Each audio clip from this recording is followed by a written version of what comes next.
Señora profesora Natividad Sonia Acero Revilla, en esta ocasión me ha correspondido desarrollar en el curso de Filosofía del Derecho el tema que yo había elegido: la corrupción en el sector público peruano, un análisis desde la teoría de la justicia de Pareto, Nozick y Camps. Quien habla, René Noña Pasa, estudiante de Derecho de la Universidad UTP, expondré este caso que a continuación empiezo. Bueno, como introducción, la corrupción es un problema endémico en la sociedad peruana, que socava la confianza en las instituciones que afecta a todos los aspectos de la vida nacional, incluyendo la administración pública, la economía, la justicia y la seguridad. Este informe se centra en un análisis de la corrupción en el sector público peruano, donde sus efectos son particularmente evidentes, generando consecuencias negativas como la pérdida de confianza institucional, desigualdad social, impunidad y obstáculos al desarrollo económico. El objetivo principal es analizar la corrupción desde la perspectiva de tres teorías de la justicia: la teoría del óptimo de Pareto, el liberalismo de Nozick y la estrategia de márgenes de edad, para comprender sus causas y consecuencias, así como para evaluar posibles soluciones para combatirlas y fortalecer el Estado de Derecho. Descripción del problema. La corrupción en el sector público peruano se manifiesta a través de prácticas como el soborno, nepotismo y malversación de fondos. Funciones como el cohecho y el fraude son comunes, permitiendo que funcionarios obtengan beneficios económicos o políticos, como en el caso de soborno, en contrataciones públicas o jueces que reciben pagos por sentencias favorables. Causas de la corrupción son diversas: falta de transparencia, dificultad para acceder a información pública, lo que genera desconfianza, permite a los funcionarios actuar sin control; debilidad institucional, falta de mecanismos de control y sanción, donde las instituciones no son dependientes o no son independientes ni eficaces; cultura de la impunidad, percepción de que los corruptos no son castigados, lo que desalienta la denuncia; falta de ética, funcionarios que violan normas para obtener beneficios personales como el enriquecimiento ilícito; influencia de grupos de poder, presión de ciertos grupos para obtener beneficios a expensas de la justicia. Consecuencias de la corrupción. La corrupción tiene consecuencias graves: pérdida de confianza en instituciones. La desconfianza generalizada en el gobierno desmotiva la participación ciudadana, lo que puede llevar a la inestabilidad política.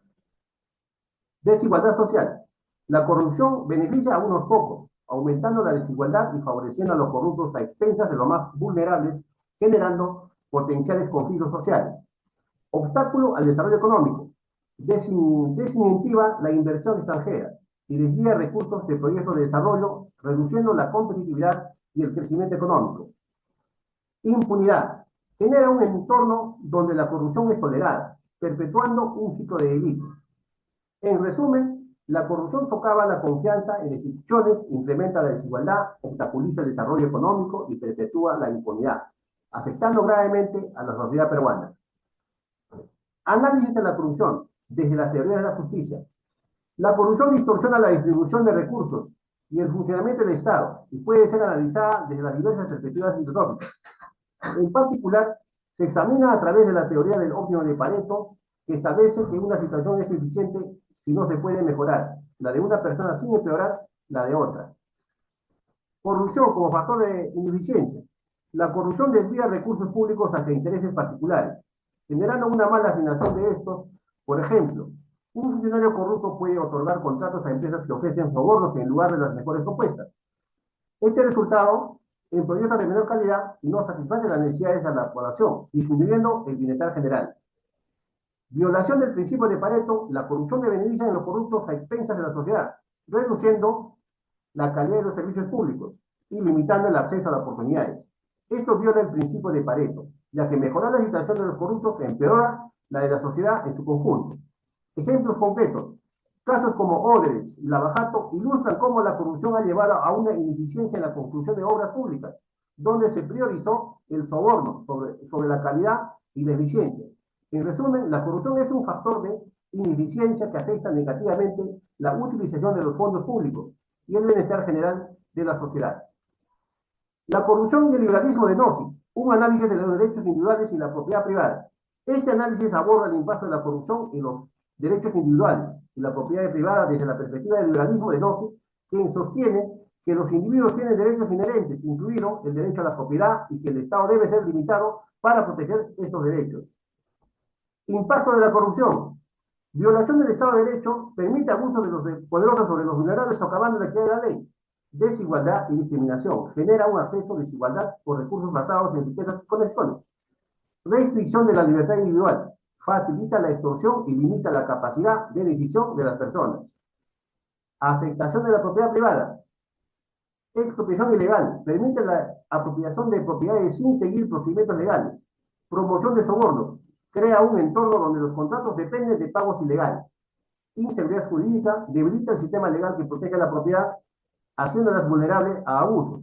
Aunque no se aboga por un Estado mínimo, también reconoce la necesidad de un Estado que garantice un Estado de Derecho justo. La corrupción amenaza estos derechos y es incompatible con los principios del liberalismo, subrogando la importancia de un Estado ético y transparente para combatirla. Priorizar la inversión en servicios públicos esenciales y desarrollar programas de inclusión social. Fomentar la cultura de ética y la transparencia.